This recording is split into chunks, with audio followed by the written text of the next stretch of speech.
attire plus son attention. Dans Isaïe 66, au verset 1, « Voici ce que dit l'Éternel.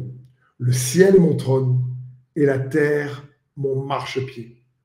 Quelle maison pourrez-vous me construire et quel endroit pourra être mon lieu de repos? Tout cela, c'est ma main qui l'a fait.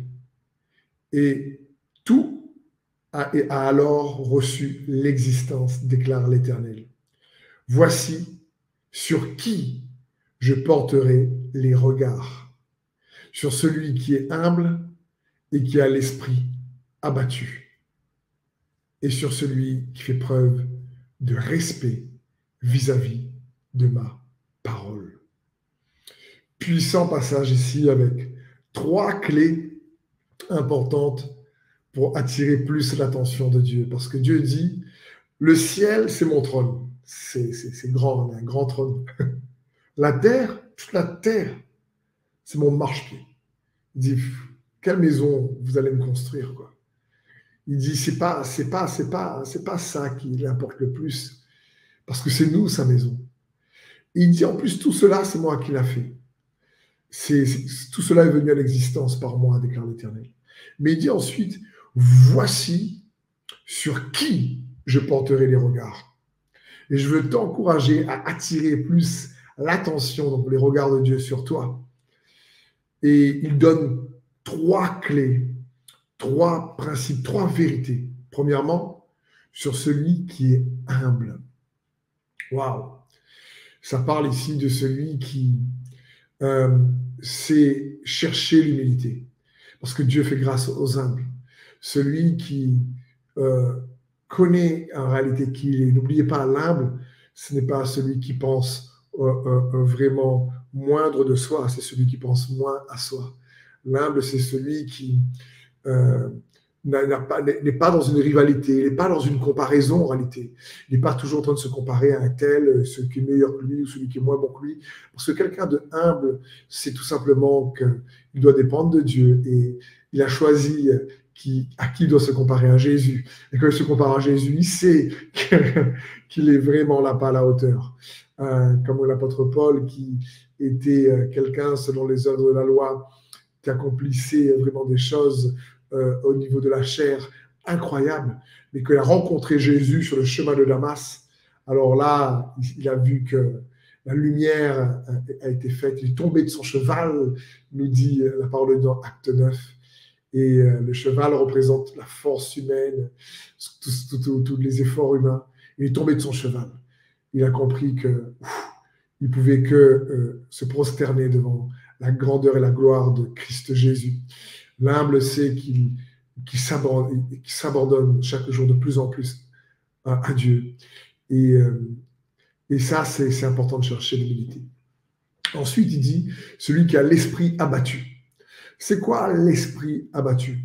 Ça parle d'une attitude de quelqu'un qui, ou sinon, est pauvre aussi. De version disent quelqu'un de pauvre, d'un esprit pauvre. C'est heureux, comme nous dit Matthieu 5,3, les pauvres en esprit.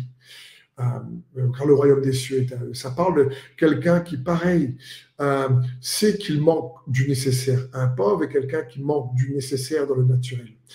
Mais un pauvre en esprit est quelqu'un qui sait qu'il n'est pas complet sans Christ Jésus, sans Jésus-Christ.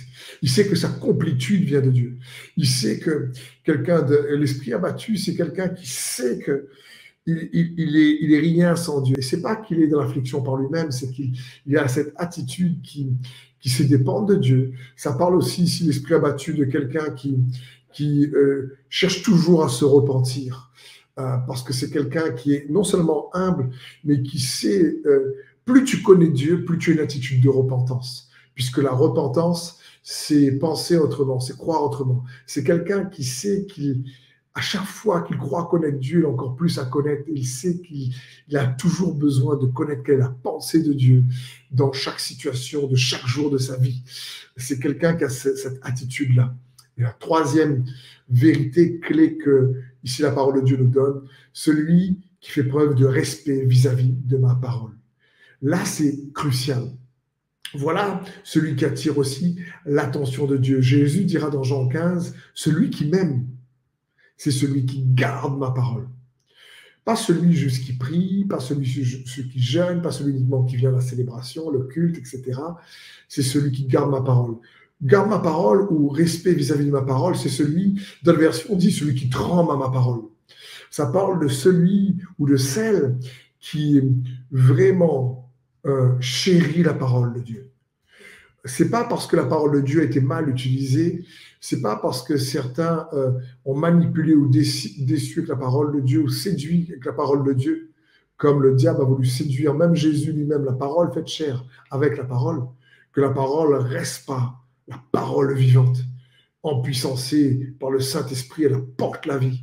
Et Jésus dit, celui qui donne à ma parole du poids dans son cœur, celui qui donne à ma parole de l'estime dans son cœur, celui qui ne laisse pas les circonstances ou la déception liée à ce que certains ont mal utilisé ma parole venir dévaloriser,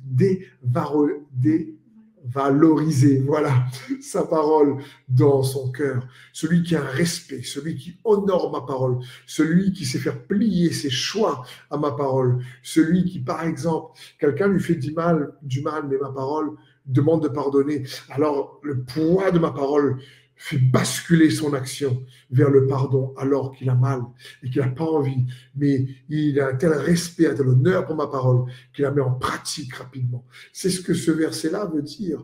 Celui qui ne laisse pas sa foi refroidir, parce que la foi vient de ce qu'on entend, et ce qu'on entend vient de la parole de Dieu. Et à la fin des temps, les temps dans lesquels nous vivons, la Bible dit que la foi du plus grand nombre se refroidira.